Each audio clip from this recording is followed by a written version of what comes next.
The Trump administration has designated April Second Chance Month.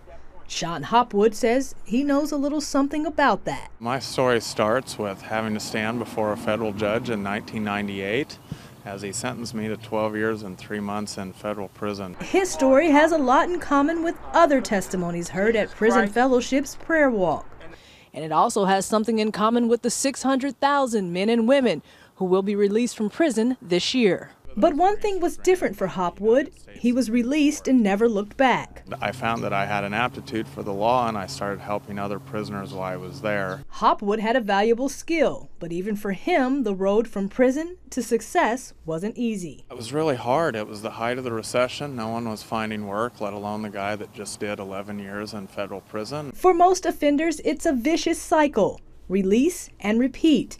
In fact, 2/3 of offenders end up back in prison. People, when they leave prison, face a lot of obstacles, trying to find employment, trying to get access to education, the right to vote. For 40 years, Prison Fellowship has used the love of Christ, along with mentorship and job training, to overturn those obstacles. That extra help can mean the difference between reformation and recidivism. We do a lot of work inside prisons to prepare people for that reentry time, and then we link them with churches once they're released so that they can find a welcoming place when they go home. That was certainly the case for Samuel Perez. Prison Fellowship has been instrumental in really just providing opportunities. After bouncing from group home to group home, Perez found his family in the streets, leading to a life of crime and eventually 11.5 years in prison. While this was one of the lowest points in my life, it was also one of the best because this was around the time that I began to pursue my relationship with Jesus Christ, or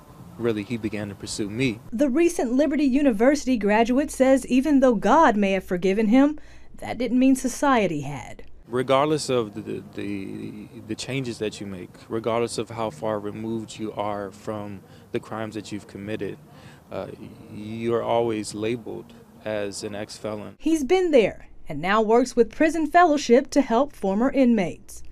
Hopwood is doing the same, but through the legal system. I do litigation on behalf of people. Recently, the Georgetown law professor was featured on 60 Minutes. It catapulted him into the limelight, the White House, and at the center of policy change.